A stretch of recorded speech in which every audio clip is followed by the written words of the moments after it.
Hey there, everybody, and welcome to this video on 10 tips for verbal crisis de-escalation. I'm your host, Dr. Dawnelise Snipes. Crisis represents danger and opportunity. And one of my mentors once said, change causes crisis and crisis causes change. When something changes, whether it's something we try to change or something that changes despite our best efforts, it puts us in a state of feeling vulnerable and feeling out of control and possibly in crisis. So it's important to remember that a person who is in crisis is often feeling out of control, which means there's an opportunity. There's an opportunity for them to figure out, okay, where do I go from here? But when they're in crisis, when they're feeling out of control, they're feeling threatened, which is not a place where they're going to be able to think clearly. That's where you're in danger. So first is calming and helping the person get into their wise mind. And second is opportunity. And that's where you work with the person when they're in their wise mind to figure out, okay, this is where we're at.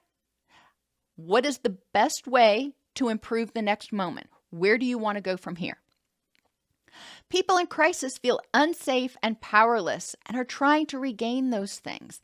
And it's important that we recognize that, regardless of how they are displaying it. Some people will withdraw. Some people will get drunk. Some people will have a very emotional display.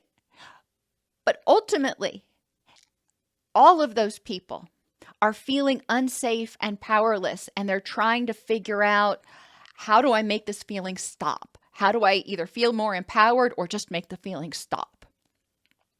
These feelings may come from what is going on in the moment. So something could have happened that triggered them and threw them into crisis, or something that happened in the moment triggered them, but not because there's a problem right now, but because it reminded them of something from the past, and that threw them into crisis. So it's important to recognize that sometimes people will be triggered by what we might think is a relatively benign situation, but it is bringing up memories, traumas, problems from the past, and all of a sudden they're feeling like they're back there again. People who are in crisis may also trigger crisis memories in those responding to them. So when the person who is responding, when the responder is in crisis, then the respondee, or the person that originally was in crisis, is going to have more difficulty trusting them and feeling safe, because they're looking at you going, well, you're supposed to be the one that's in control, and yeah, I'm not seeing it. So it's important to recognize that people in crisis can trigger your stuff as well.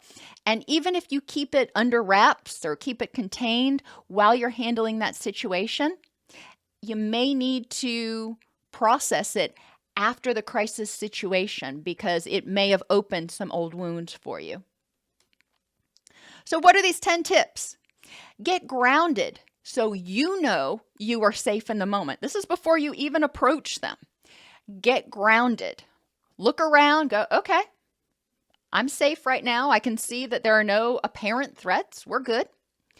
Breathe and maintain that slow breathing. When you breathe slowly and deeply, it triggers the relaxation response, which manually overrides the stress response. So if you focus on your breathing, it's going to help you avoid starting to have an extreme stress reaction.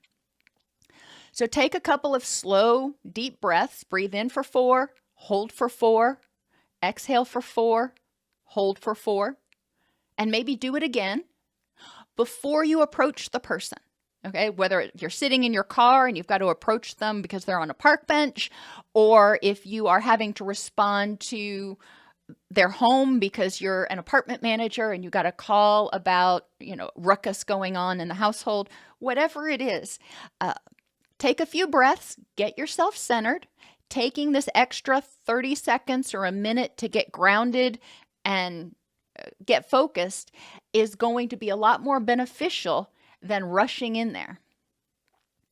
Get the person's attention, generally without touching them. A lot of people, when they are in crisis, are feeling out of control and unsafe. So touching them can make them respond with aggression. They may not even think about it. They may just flail because don't touch me. Okay. We don't want to invade somebody's physical boundaries when they're already feeling unsafe. If they are sitting or standing, walk around until you can get in front of them so you can make eye contact. If they are sitting or staring at the ground, especially if they're sitting, sit next to them and try to get in their line of sight. That will help you make contact with them. But don't touch. There are a few exceptions to this, especially with very, very small children. But as a general rule, if you're going to touch, it's important to ask ahead of time. Definitely not before you've made contact with the person. You don't want to put your hand on their shoulder and try to spin them around and go, hey, let's talk. That's going to be bad. So get their attention. Listen to what's going on or look at what's going on. If they're crying, if they are just devastated, okay, it doesn't take a genius to see that. If they are enraged about something, okay, it doesn't take a genius to see that either. So identify what they're feeling. I see that you are really terrified right now, or I see that you are really enraged, or other words that may be more appropriate that YouTube wouldn't like. Okay. Tell them you want to help and you would like to know what's going on. I see that you are devastated. I really want to help you. I see that you're feeling just completely overwhelmed. Can we talk about this? Can you tell me what's going on? Because I really want to help. Genuine compassion goes a long way. However, genuine compassion with acknowledgement of where they are. A lot of times, well-meaning people will come up to them and the first thing they say is, calm down. If I could calm down, I'd be doing that already. Don't start with calm down, please. Validate or acknowledge, whatever word you want to use, how they're feeling right now. I can see that you're feeling this way, and that has got to be terrifying. I really want to help you and would like to know what's going on. That phrase or paragraph right there goes so far. The next step, you want to hear what's going on. But when people have an audience, if it was an anger situation, they may feel like they've got to save face. So it's going to be harder to de-escalate them. If it is anxiety, they, again, may feel unsafe. But the more people are around and watching them, the more it's going to increase their anxiety. They feel like they're under a microscope. If they're in crisis, regardless of the emotion, anger, anxiety, devastation, let's move. We can either sit down here and get the bystanders to go away. Sometimes that's what you need to do because the person doesn't want to move or can't move. Ideally, you help them move to another safe place. You can walk. When I worked in residential and we would have residents that would get into an altercation, one counselor would take one resident and another counselor would take another resident, and we would walk separate places in on the property, because walking actually helps people calm down. And there's a lot of explanation behind that you probably don't care about right now. But when people walk, it can help. It's also less threatening to walk and talk because you're side by side. When you're looking at somebody face to face, it can feel intimidating or threatening or feel like they're judging. So walking and talking puts you in a neutral situation. Likewise, if you sit and talk, make sure that if they're sitting, you're sitting. If you're standing, you're taking a power position that may feel threatening to them. Offer them a piece of gum. I know, you're like, what? They've found, and Harvard research has actually found, that chewing gum stimulates the vagus nerve, stimulates the nerves that are connected through the face and trigger the relaxation response. So offer them a piece of gum. They don't even have to blow bubbles with it. They can just chewing it often helps trigger that relaxation response. So you've got another little tool in your toolbox. Attempt to help them get to a place where they have privacy and no audience. So either walk somewhere. If you're an apartment manager, ideally help them walk to maybe the manager, your office or the clubhouse where you can talk. Make sure that you're not putting yourself in any sort of dangerous situation.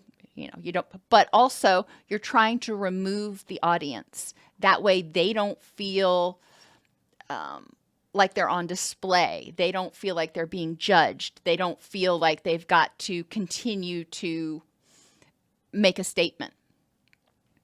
Then let them tell their story and avoid invalidating their beliefs. Okay, so you've acknowledged what you're observing as far as what you think they're feeling right now. You've said you want to help. You've taken steps to get them to a place where they have some privacy. Now you're going to let them tell their story, and you're going to hear it from their perspective. Their perspective is their perspective. You don't have to agree. You just need to hear it from their perspective and try to imagine what it must be like from their perspective. And then ask them what they see as a solution. This is a step towards giving them back control and empowering them to make the next move. What is it that needs to happen to resolve this situation? And how can I help? Once you get them thinking, once you ask that question, you've moved them from their emotional mind to their wise mind. And then you can work together to make a plan. So it sounds really simple. It can be very exhausting, and it can feel very overwhelming at times. But some of the key points are to make sure not to invalidate the person's thoughts or feelings. They're theirs. And to not invalidate their space, their boundaries. You don't want to touch them unless you've been given permission. If the videos on this channel have been helpful for you, please support us in our mission to make high-quality practical content available to everybody. You can donate at docsnipes.com/donate. You can join the YouTube channel at docsnipes.com/join, or you can purchase a thanks on any particular videos that you find helpful. Crisis, for most people, equates to feeling out of control.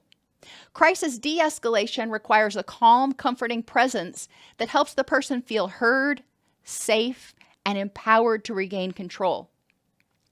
De-escalating a crisis can feel awesome, but it can also reopen old wounds for you. It's important throughout the de-escalation process to remain aware of whether you're reacting to the situation in the moment or stuff from your past. So maybe you're interacting with somebody and you start feeling really frustrated and irritable with them. Is it something they're doing, or have you been in a similar situation in the past and you got angry or frustrated because the person wouldn't do what you wanted?